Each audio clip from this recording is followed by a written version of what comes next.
আজি আপোনালোকৰ সন্মুখত মই আহিছোঁ। আজি আনুষ্ঠানিকভাৱে মই কংগ্ৰেছ দলত যোগদান কৰিছোঁ। যোৱা মই 4 তাৰিখে মই ভাৰতীয় জনতা পাৰ্টি মই ত্যাগ কৰিছোঁ। আৰম্ভণিতে আপোনালোকৰ ওচৰত মই শ্লোগান এটা মই বিচাৰিম সকলোকে, কংগ্ৰেছ আই, কংগ্ৰেছ আই, কংগ্ৰেছ আই, মল্লিকাৰ্জুন খাৰ্গে, মল্লিকাৰ্জুন খাৰ্গে, ৰাহুল গান্ধী, ৰাহুল গান্ধী, গৌৰৱ গগৈ, গৌৰৱ গগৈ, মনোজ চৌহানজী, মনোজ চৌহানজী, ধন্যবাদ।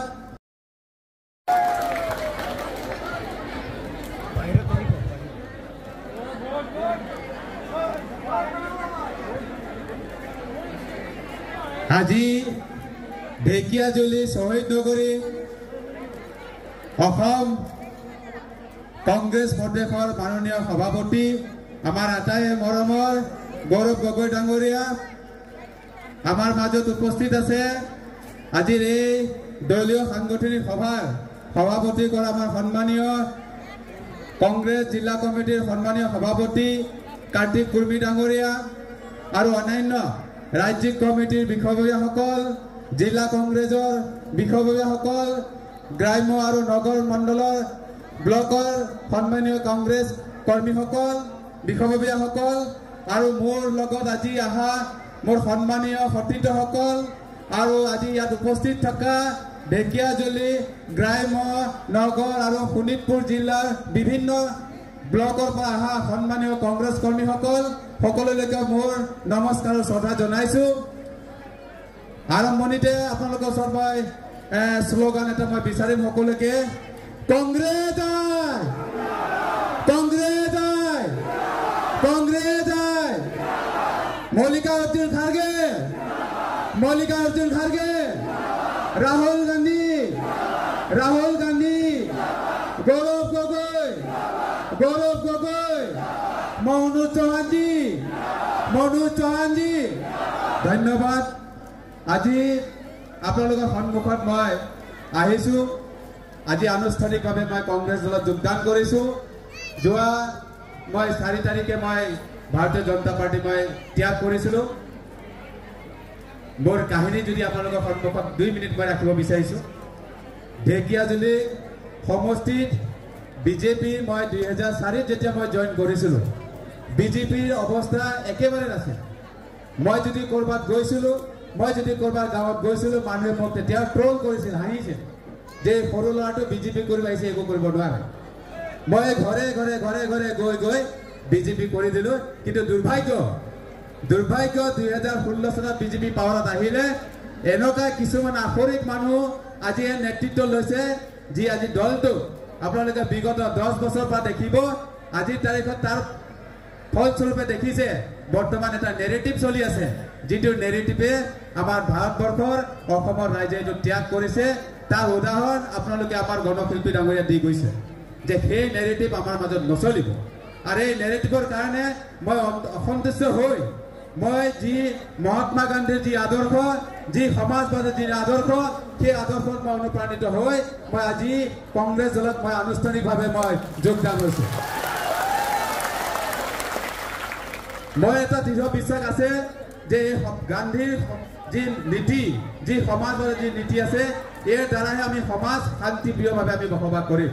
আমি সমাজখনৰ যি বিশৃংখল, যি নেৰেটিভ সৃষ্টি কৰিবলৈ চেষ্টা কৰিছে, কোনোবাই আমাৰ আখৰিক শক্তিয়ে কৰিবলৈ চেষ্টা কৰিছে, এইটো আৰু আমি এই অঞ্চলত আমি কৰিবলৈ নিদিওঁ। ঢেকিয়াজুলি আমাৰ শ্বহীদ নগৰী, আমি সকলোৱে জানো। আমাৰ ইয়াত সেই সময়তে আমাৰ কংগ্ৰেছ কৰ্মীসকলে আমাৰ স্বাধীনতা দিছে ভাৰতবৰ্ষত। আমাৰ ঢেকিয়াজুলি আমি স্বাধীনতা পূৰ্ণতা পাইছোঁ। আৰু ইয়াত আমি সকলো জাতি ধৰ্ম আমি নিৰ্বিশেষে একেলগে বসবাস কৰিব লাগিব। আৰু আমাৰ মাজত ভাতৃত্ববোধেৰে আমি চলিব লাগিব। আৰু আমি এই ধৰণে আমাৰ এই গতিধাৰাৰে আমি সমাজখন আগুৱাই নিব লাগিব। ঢেকিয়াজুলি বিভিন্ন জাতি ধৰ্ম আমি একেলগে বসবাস কৰোঁ। আৰু সদায় এই সাতম পুৰুষে আমাৰ যি আমাৰ ঐক্য সম্প্ৰীতি আমাৰ সদায় আমাৰ মাজত থাকিব। আৰু ইয়াৰ কাৰণে আমি আৰু মই বিশেষকৈ মই ঢেকিয়াজুলিত মোৰ জীৱনৰ শেষ বিন্দুলৈকে, মোৰ প্ৰাণৰ শেষ বিন্দুলৈকে মই এই চেষ্টাৰ মই কাম কৰি যাম।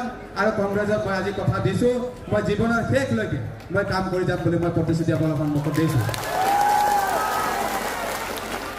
কংগ্ৰেছ পাৰ্টি মই এটা কথা আপোনালোকৰ সন্মুখত ৰাখিব বিচাৰিছোঁ যিদিনাখন মই ভাৰতীয় জনতা পাৰ্টি জইন কৰিছিলোঁ সেইদিনাখন মোৰ দেউতাই কৈছিলে বাবা তুমি কি কৰিবলৈ গৈ আছা মই বুজি পোৱা নাই মই কৈছোঁ কি হ'ল বাবা তুমি যিটো পাৰ্টিত কৰিবলৈ গৈছা এই পাৰ্টিৰ কিন্তু মই নাম গুণ মই শুনা নাই মই কৈছোঁ হয় নেকি দাদা হয় নেকি বাবা বুলি কৈছোঁ হয় তেওঁ এটা মিটিঙত এষাৰ কথা শুনিছিলে বোলে মোক তেওঁ কৈছে যে ডিব্ৰুগড় চাহ বাগিচাত এসময়ত কংগ্ৰেছৰ বিশাল জনসভা হৈছিল নিৰ্বাচনৰ সময়ত তেতিয়া আমাৰ প্ৰখ্যাত আমাৰ অভিনেতা অমিতাভ বচ্চন ডাঙৰীয়া আহিছিল আৰু তেওঁ এষাৰ কথা কৈ গৈছিল বুলি কৈছে মই কৈছোঁ কি কৈছিল বাবা কৈছে কংগ্ৰেছ পাৰ্টি এনেকুৱা এটা পাৰ্টি কি মৰি গ'লেও জীয়াই থাকিব মানে ডুবুলি বনৰ নিচিনা কংগ্ৰেছ পাৰ্টি হয় মৰি গ'লেও আকৌ জিন্দা হৈ যাব বুলি কৈছে গতিকে আজি মই আপোনালোকৰ সন্মুখত কথা দিছোঁ ঢেকীয়াজুলিৰ পৰা আমাৰ যি আসুৰিক আছে যি অসুৰ আছে আমি যেনেকৈ আমি বনাইছিলোঁ তেনেকৈ ঢেকীয়াজুলিৰ পৰা অহা 26ত চাফা কৰি দিয়া হ'ব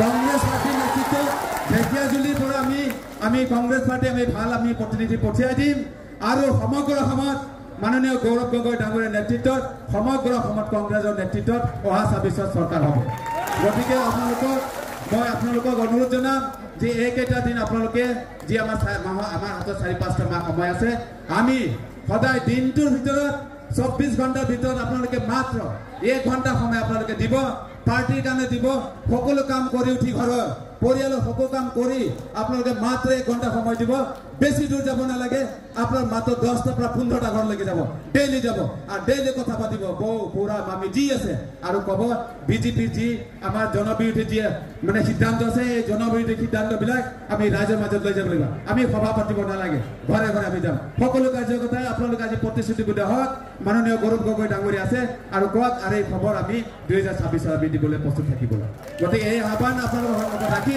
মোৰ বক্তব্য সামৰিছোঁ ধন্যবাদ জয় হিন্দ বন্দে মাতৰম